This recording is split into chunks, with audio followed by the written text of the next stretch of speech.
13 मई 2024 को सीबीएसई ने अपने 10वीं और 12वीं कक्षा के रिजल्ट्स डिक्लेयर कर दिए और उसके तुरंत बाद ग्रेटर नोएडा के एक घर में खुशियों की लहर उठ गई। इस वक्त हम हैं साम्या गौतम के साथ, जो डीपीएस ग्रेटर नोएडा की छात्र हैं और कक्षा 12वीं में 99.6% के साथ उन्होंने ना ही सिर्फ स्कूल टॉप किया है बल्कि डिस्ट्रिक्ट टॉप भी किया है।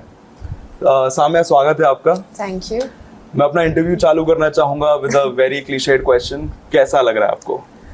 बहुत डिफरेंट फीलिंग है। मैंने कभी सोचा नहीं था कि ऐसा होगा कि मैं स्कूल क्या डिस्ट्रिक्ट ही टॉप कर लूँगी। तो बहुत खुशी हो रही है कि इतनी मेहनत की है, उसके बाद उसके रिजल्ट्स भी इतने अच्छे निकले हैं। तो मैं बहुत खुश हूँ, कह भी नहीं सकती मैं कितनी खुश हूँ। आप हमारे लिए उस मोमेंट को रिलीव कर सकती हैं जब आपने सीबीएसई की वेबसाइट खोली, अपना रोल नंबर डाला और पहली बार अपने रिजल्ट को देखा? तो जब मैं अपने पापा के साथ थी, जब हमने सारा वो रोल नंबर वो सब डाला और फिर रिजल्ट्स खोल के देखे, तो मैं देख के रोने लगी। मुझे बिल्कुल नहीं अंदाज़ा था कि ऐसा स्कोर आएगा और कि मुझे बिल्कुल समझ नहीं आ रहा था क्या हो रहा है। मेरे दिमाग में कुछ भी नहीं घुस रहा था। और उसके बाद मैंने अपने दादू दादी मम्मा सबको बताया, तो सब लोग सुन के बहुत खुश हुए थे। और उसके बाद मेरे टीचर्स के फ़ोन आने लगे थे, स्कूल से कॉल आने लगे थे। एकदम से इतना सारा वो हो गया कि कुछ समझ नहीं आ रहा है क्या हो रहा है, बट जो भी हुआ मुझे बहुत अच्छा लगा। तो बताइए आपके सब्जेक्ट्स के बारे में। कौन से सब्जेक्ट्स थे और आपको उसमें किस किस तरीके से मार्क्स मिले हैं? तो इंग्लिश में मेरे 100 आए हैं, हिस्ट्री में भी 100 है, पेंटिंग में 100 है, पॉलिटिकल साइंस और ज्योग्राफी में 99 है। पेंटिंग में 100 और एक ऐसा सब्जेक्ट जहाँ पर गलती होना लाजमी है, बिकॉज मैं खुद एक बहुत बुरा पेंटर हूँ। तो थोड़ा उसके बारे में बताइए कि एग्ज़ाम कैसा था and how did you manage 100 marks लाना पेंटिंग में? तो पेंटिंग का जो 100 मार्क्स का ब्रेकअप है वो 70% प्रैक्टिकल पे जाता है, 30% थ्योरी पे जाता है। तो 70% प्रैक्टिकल में आपको 2 पेंटिंग्स बनानी होती है। एक तो लैंडस्केप होता है, दूसरा आप कुछ भी बना सकते हैं अपनी चॉइस के हिसाब से। तो वो काफ़ी लाइट गोइंग था, अच्छा था, मज़ा आया वो करने में। थ्योरी बेसिकली वो हिस्ट्री ऑफ इंडियन आर्ट है, तो उसकी एनसीईआरटी अगर आप ठीक से कर लो तो हो जाता है। स्पेशली मुझे लगता है कि मुझे इंटरेस्ट था उसमें, तो वो हो गया आसानी से। मैं जानना चाहूँगा कि जो आपका प्रिपरेशन का फेज़ था वो कैसा था? मतलब किन चीज़ों को आपने बैलेंस आउट किया, किन चीज़ों को प्रायोरिटाइज़ किया और उस प्रिपरेशन को कैसे आप इतने अच्छे रिजल्ट तक लेकर आए? तो एग्ज़ाम्स के टाइम पे मैं 6-7 घंटे पढ़ती थी और फिर वो कभी कभी इतना लंबा खिंच जाता था वो टाइम। तो मुझे याद है मेरे पेरेंट्स मुझे आके कहते कि बहुत पढ़ाई कर ली, थोड़ी देर हट जाओ, बुक्स बंद कर दो, जाके खेल लो, टीवी देख लो, कुछ और कर लो। और उसके अलावा मैं प्रैक्टिस के लिए, पढ़ाई करने के लिए मैं हमेशा नोट्स बनाना प्रेफर करती हूँ, बिकॉज उससे दिमाग में चीज़ें बैठ जाती हैं। तो हाँ, यही सब ऐसे चलता था। तो जब आपके पेरेंट्स बोलते हैं कि बहुत पढ़ लिया है, किताबें बंद कर दो, तो साम्या किताबें बंद करने के बाद क्या करना पसंद करती है? अगर कुछ इंटरेस्टिंग स्पोर्ट्स में कुछ आ रहा है, जैसे IPL चल रहा है अभी, तो मैं वो देखने बैठ जाती हूँ। नहीं तो मैं टेनिस खुद खेलती हूँ, तो मैं टेनिस खेलने चली जाती हूँ या अपने दोस्तों के साथ घूमने चली जाती थोड़ी देर के लिए। टेनिस कब से खेल रहे हैं आप? जब मैं 4 साल की थी तब से शुरू किया था। वन थिंग जो आपको टेनिस के बारे में सबसे अच्छी लगती है? कि उसने मुझे बहुत सारी चीज़ें सिखाई हैं। मुझे सेल्फ इस्टीम सिखाया है, लोगों के साथ काम, लाइक टाइम मैनेजमेंट सिखाया है, फिर टीम वर्क सिखाया है। तो हाँ, तो बहुत सारी चीज़ें सिखाई हैं, इससे बहुत ज़रूरी लगता है मुझे टेनिस। जैसा बोलते हैं कि अब इतना अच्छा रिजल्ट आ गया है तो जाहिर सी बात है कि आपने एक बेंचमार्क सेट किया है एंड नाउ आपसे एक्सपेक्टेशंस और ज़्यादा बढ़ गई होंगी।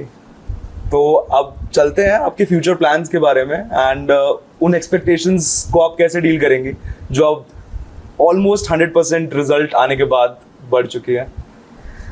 तो मेरे पास ऐसा कुछ वो नहीं है, पर मुझे सिर्फ वही चीज़ें मायने रखती है जो मेरे मम्मी पापा को, मेरे घर वालों को रखती है। तो बाहर जो भी लोग सोच रहे हैं मुझे उससे बिल्कुल फ़र्क नहीं पड़ता।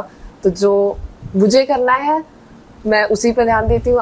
आगे जो भी कुछ भी कोई भी बोल रहा है तो उससे मुझे फ़र्क नहीं पड़ता। तो अगर एक्सपेक्टेशंस हैं, मुझे बहुत खुशी है कि मुझसे एक्सपेक्टेशंस रख रहे लोग, पर मुझे पता है मैं अपना 100% दूंगी और उसके बाद जो होता है वो होता है। उस पर तो किसी का हाथ नहीं है, तो उस पर तो वो तो लक है, तो उस पर तो हम कुछ नहीं कह सकते।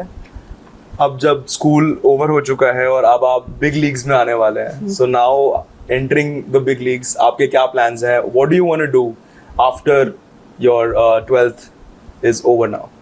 तो मैं फाइनेंशियल सेक्टर में जाना चाहती हूँ और उसके लिए मैं बहुत सारे कॉलेजेस में अप्लाई किया है और मेरे कल से ही CUET एग्ज़ाम शुरू हो रहे हैं। तो वो सेंट्रल यूनिवर्सिटी जैसे दिल्ली यूनिवर्सिटी है, BHU है, बनारस हिंदू यूनिवर्सिटी, और दिल्ली टेक्नोलॉजिकल यूनिवर्सिटी भी है। तो इस सब में मैंने करा है अप्लाई और मेरे कल से एग्ज़ाम शुरू हो रहे हैं, तो देखते हैं। No rest? नो नो, बिल्कुल नहीं, अभी तो बिल्कुल नहीं। Right. Or after you're done with your higher studies, graduation and post-graduation, if needed, what's your end goal? Like, what do you want to be in your life? Okay, that's a good question, I would say, first of all. As such, अभी फ़िलहाल मैं कुछ नहीं कह सकती इस बारे में। I have like my personal dreams जहाँ मुझे ट्रैवलिंग का बहुत शौक है जैसे, तो जब मैं अपना ये सब कर लूँगी, पढ़ाई और वो सब, तो मैं दुनिया घूमना चाहती हूँ। और हाँ, मेरे पेरेंट्स ने, मेरे टीचर्स ने इतना मेहनत किया, तो मैं उनको जो वो डिज़र्व करता है मैं वो देना चाहती हूँ। जैसा कि अभी आपने अपने पेरेंट्स और अपने टीचर्स को क्रेडिट किया है, मैं जानना चाहूँगा कि इतने अच्छे परफॉर्मेंस, इतने अच्छे रिजल्ट के पीछे किस तरीके की इंस्पिरेशन लगती है जो आपको इस रिजल्ट को अचीव करने के लिए मोटिवेट कर देती है?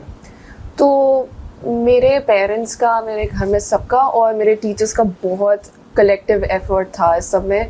तो मुझे अभी भी याद है, मेरे टीचर्स रात में 10:30 बजे 11 बजे ऑनलाइन क्लासेस लेते थे कि सब रिवाइज कराने के लिए, कि सब कुछ ब्रश अप कराने के लिए, कि कोई बच्चा कुछ भूल तो नहीं गया रिवाइज करना या कुछ। और घर पे भी वो एटमॉस्फेयर जहाँ पे आप आसानी से पढ़ सकते हो, बिल्कुल प्रेशर नहीं, कुछ नहीं। और जैसे ही मैंने बताया, मेरे पेरेंट्स कहते हैं कि जब मैं बहुत देर तक पढ़ रही होती थी, किताबें बंद करके रख दो, जस्ट इन्जॉय वो सब। तो वो बहुत वैसा एटमॉस्फेयर है जो एक्चुअली चाहिए होता है जब एग्जाम्स के लिए आप तैयारी कर रहे हो। बिल्कुल प्रेशर नहीं होना चाहिए, और वही एटमॉस्फेयर मुझे मिला।